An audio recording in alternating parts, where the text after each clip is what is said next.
Ассаламу алейкум, ардақты мұсылман қауымы. YouTube желісін пайдаланушылар, біз осы YouTube желісіне көп видеолар салуға бүгіннен бастап иншаллах кәдімгі тәжірибелі түрде әрекет етеміз. Аллах нәсіп етсе, Аллахтың мейірімділігімен.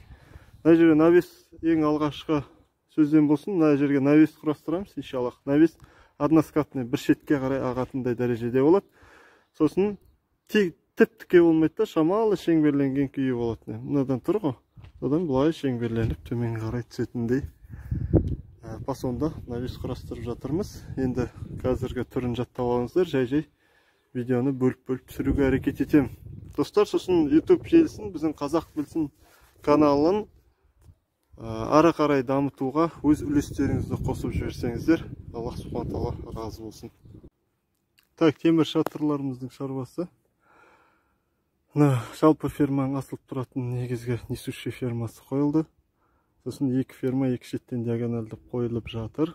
Енді арқа жағына жіп тартып, екі ферманың арасына жіп тартып, қалған фермаларды сол жіпке тегізіп келе береміз. Иншаллах, мынаны диагоналын қалай шығардық, ана шеттен ипотенуза тарттық, мына бұрышқа қарай сөйтіп ұйымдастырып істеп жатырмыз. Ендігі шаруа осыны фермаларын жаю, сосын үстіне бұлайынан кететін қазғатар кететін иншаллах профильдерді тастаймыз. Сосын араларына кішкене ою-өрнек узорлар қойып жіберетін жұмыстар бар. Аллах нәсіп етсе, бір немесе 2 күндік шаруа бар иншаллах. Ассаламу алейкум.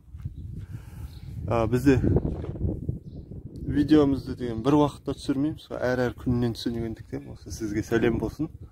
Аллахтың барлығымызға мейірімділігі болсын. Так, іштер 18-19 сантиметрден әрқайсысына 4 штуктан қағылды. Және де сол фермамыз осы тек іштер арқылы тұр. Іштерді де бұлай тік қаққан жоқ, кішкене бұлайынан қиғаш қақты. Ферма асылған кезде салмақ түспесінде. 12 ферма жайылды, жалпы 12 штук ферма 15 метрге, арасы 1.33-ден.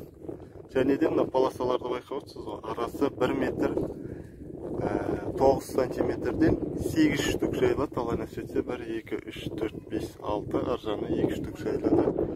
Және де узорлар қойылды. Сосын стойкке бітіп, стойканың арасын ойып, фермамызды соған кіргізіп бекіттік. Кішкене мықтылыққа жұмыс жасап жібердік. Ұзындығы 7,50, ферманың ұшына дейін 7,50 сантиметр, завардан ары қарай су төгеді иншаллах. Осындай жүйемен істеп жатырмыз. Енді полосаларын сваркілеп, листерін жабу жұмыстарын бастаймыз, Алла нәсіп етсе. Бойы 3 метр, жердің деңгейіне дейін, точкеге дейін 3 метр, нүктеге дейін. Пока жұмыстың реті осында, енді бір подходпен иншаллах листерін жауып бітіріп шығуға әрекет етеміз. Ассаламу алейкум, рахметуллах, баракатуху, ардақты мұсылман қауымы.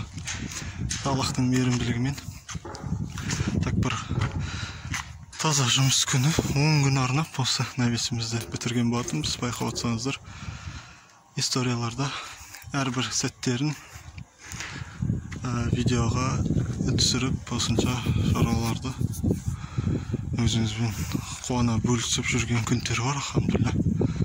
Аллахтың мейірімділігімен сондай әдеміше шатыр пайда болды, баракаллаху фик, машаллах.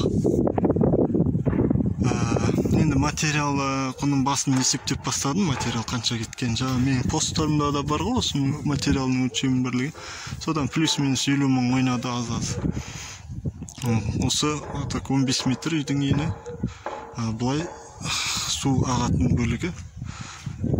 Су ағатын бөлігі 7,50 шарға телеспесем, 7,50 болу керек соған. Қазір енді материалмен қол ақысын қосып айтсам жұртты уже 2 ойлық болады да, мәға сонша кетем, адып мен қол ақысын айтайын, 370 мың теңгеге шықты. Сосын өсті 370 мың теңгеге шығардық. Мұна тұсынан ағар жағына дейін 1,15 сантиметрге уклон бар, яғни қиғаш орналасқан. Сондай әдеміше навес пайда болды. Аллах субхана тағала барлықтарыңыздың істеріңізге береке берсін. Ардақты менің оқырмандарым.